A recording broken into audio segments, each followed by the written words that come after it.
Alright, with Patty Hawkins and everything, he's been doing a lot of the MC work around here at the Ocala Comic Con. One thing I do have to say, I love your taste in shoes, as you can all see right there. Chuck Taylor's awesome. Cool guys were running this before Dr. Who. So anyway, how long have you been doing MC work and stuff like that, going around? I sort of fell into it. I've been a performer for Disney for 10 years now, doing acting work, crowd work. I never really was an MC sort of guy, but I sort of like fallen on into it because it was like, well, you can perform, I do stand-up comedy and stuff like that, and so I've segued on into it because there's an interesting niche when it comes to the convention scene about you can get MCs and stuff, but are they geeks or do they at least have a grasp of the geek vocabulary culturally? And that's where I tend to sort of can come on into it. I can do that, I can go out and work with crowds or whatever, but I can give a shout out, I can recognize, hey, Homestuck, how you doing? Hey, oh wow, Earth 2 on Robin. I haven't seen too many of those, man, good job. Because I'm a geek first and a performer second, and the nice thing is that I can speak languages, so I can translate, and I just help. And the nice thing is that I think people realize regularly I try to show what I call providence, like some comedy act, or pontificating, or blocking, whatever. It's just like, I'm just like you. And maybe in some ways I'm worse than you. I was just, my first convention was in 1981 at Comic Con in Miami. And yeah, that was back in the days when guys were buying books. Not comic books, books. And if you said the word sci-fi around them, you dropped them in Umbridge, you'd be like, it's science fiction. And some of those guys are still around, but I always say what the asteroid did to the dinosaurs, Star Wars did to most of those guys. Yeah. But they're still around, and we live a really interesting time in geek culture because we have 5 generations under this roof, and we've never had that before. We've got those older guys, like we got my generation, my generation, we got the 90s kids, we got the double aughts, I call them Grand Theft Auto generation, and then you got the millennials, which it's kind of become a bit of a dirty word, and I think that's a little unfair. I mean, everybody always bitches about kids. By the same token, maybe a little bit there too, what they're trying to force everybody else to kind of conform to their sense of social justice. And that's a more controversial subject I know, but as I often say, somewhere between Gamergate and the Mary Sue, and then we've lost that around geek culture. And I really like to get that back with a focus on being sensible and being fair, and I think it can certainly be achieved. Do you think it's being over-marketed? Geek culture type of thing, like being... Yeah, kind of like how Grunge got over-marketed and... Yeah, more or less. I mean, even 10 years ago, first and only San Diego Comic Con, I kind of saw the first of the Hollywood carpetbagging. San Diego that was the promised land. Yeah. That was growing up reading, you read Starlight magazine, and the first page, which was the last thing edited, the most up-to-date stuff, which would be like 4 weeks later, you read that because that would be the latest news, and be like, oh wow, and also San Diego was like, that's where all the editors go.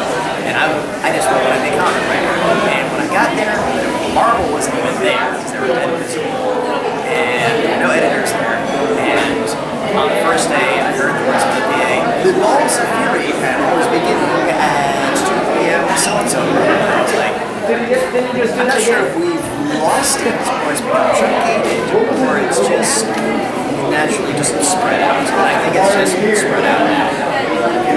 The interesting thing about convention culture is that we would go, and now people always still say to me, it's like, what do you look for at a convention? It's like, I look for the thing that I didn't even know existed, whether it's something in the dealer's room, or just like, I've never seen that, man, a gotcha man, like laser, like replica, I've never seen that before, But now we tend to be cliquish. Now we tend to go to cons, and we look for, okay, there's somebody cosplaying, so I'll buy it, gravitate towards them.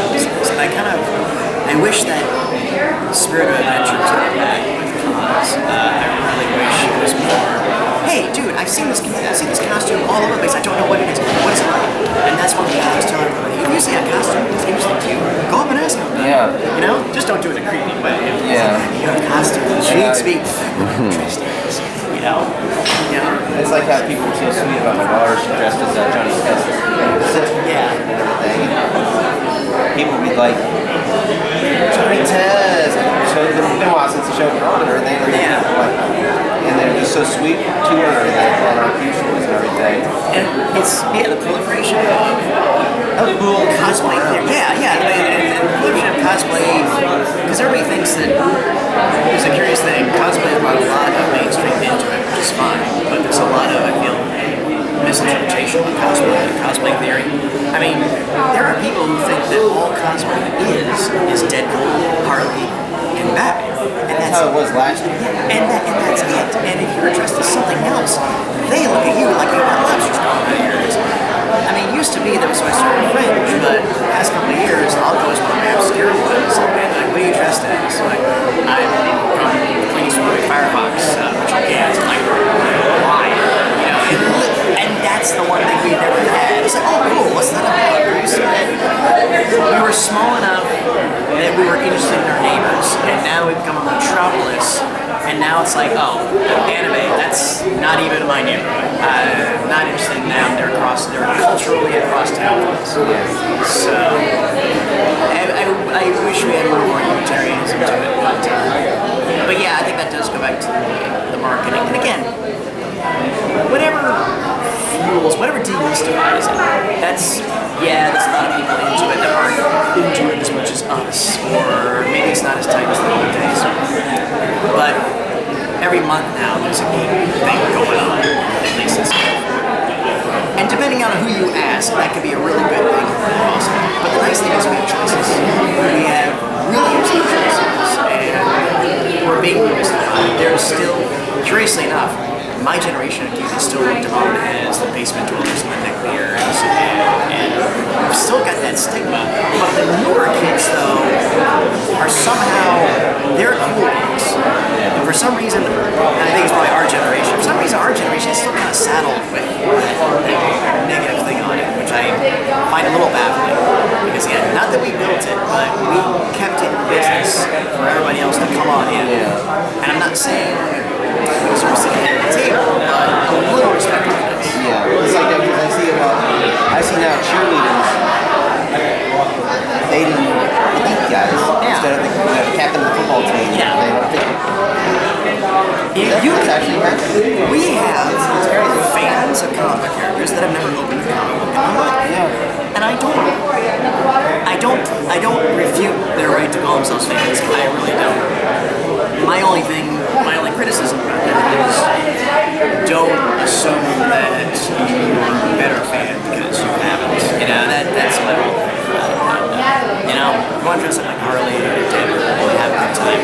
That's awesome. As long as you pay your admission and as long as you want something. Yeah. You know, I go to some buy comics, as long as you buy hard goods. I'm a big proponent of some comic book shops. And even if you're not buying comics, I always tell everybody, go in there once a month, just check it on out. You know, buy an action figure, buy a t-shirt. I mean, do something. Yeah, I used to take my kids all the time to the one that was nearby our house. The comic shops are still the hydrogen module of this culture. Someone may argue that the internet has replaced it and everything else. I said I disagree. We still need those little nodes. It's like on YouTube, John Schnepp is always from Collider Video. He's always pushing. Go to your comic book store. Go to your comic book. That's where it's at. I'm a buddy of John's. Oh, really? Yeah, he was one of the few people that last year at SuperCon he recognized one of my cosplays. I went as Bob Kane's original design for Batman. Oh, which was like basically it was Flash Gordon with a Lone Ranger mask and some bat wings and a red outfit. And only professionals recognized that he went nuts and we became pals. So I love watching his show Heroes on Collider. When I started watching AMC, I started watching it even more when John Schnepp joined AMC. Nothing against John Campea, I love John Campea too. Schnepp. He just his knowledge. He's one of us. He's absolutely one of us. Yeah, one of my best memory of recently was I was at Magic City and at a bar it was me, John Shep, Chris we were just drinking and being grumpy middle-aged geeks. Well, we're being partially grumpy and partially fun. I know that feeling. Yeah, you know, and it was a riot. And I've actually got a pitch in. There's a convention in a few months that World Book Tag, and I'm trying to get that panel. I'm trying to get That would be awesome. three grumpy geeks, something to that effect. But always with the idea to not wagging the finger at the younger generation. I'm on a Doctor Who podcast called Mark Who 42, and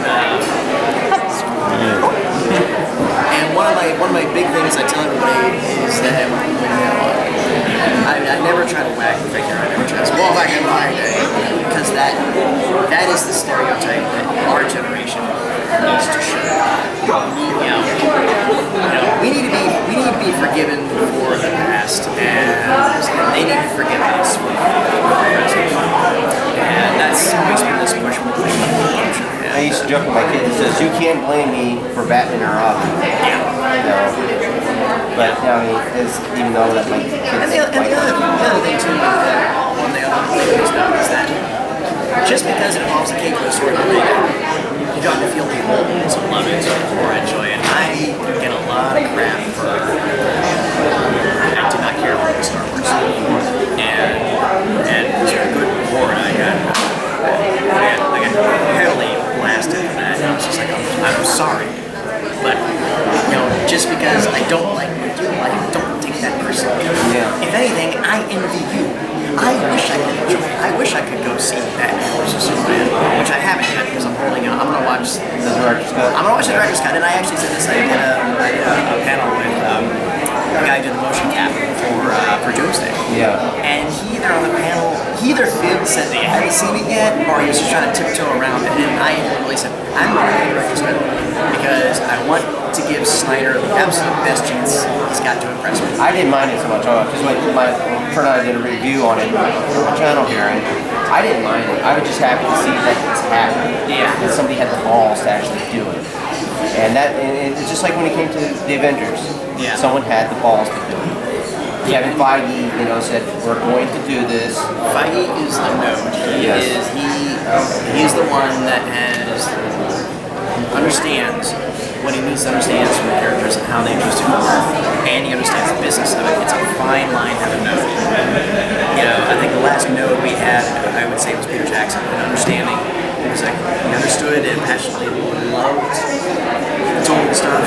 He was a fan, but he knew why. There's an inherent danger in you could be a super fan of somebody, but it doesn't mean you understand it. Star Trek Nemesis is proof of that. John Logan was a Star Trek fan. He wrote it, and it ended up being considered. I liked it, but considered in the Trek community one of the worst. I have to wait to Rob Zombie's Halloween reviews. Yeah. Because that's a perfect example. There's no doubt in my mind. I'm a huge fan of it, and I'd love to talk like Grindhouse movies and stuff with him, but he didn't get it. I know he really didn't play it. It's too much of a Rob Zombie movie, and not enough. It was just, oh man, we're gonna give Mike Myers an origin and everything else. Like, why? The terrifying thing about it is that we don't know why the sweet innocent child son stabs and kills for no reason. It's either a trope or a narrative need that everything's got to be explained. And sometimes I think it's scarier that you don't know why. Yeah. Yeah, that's terrifying. I mean, that's why I looked at the original Halloween when I was young, and like, this was scary as hell. And the second one, it was like just a typical horror film. Yeah. So, but real quick, one last thing. Sure. Craziest moment at convention. There was a lot of that. Craziest moment? Standing at a urinal next to... No, actually, I take that back. No, craziest moment was just recently I sat down with a comic book author and a novelist that I really admire. We had a mutual friend, so I've become kind of friends with them.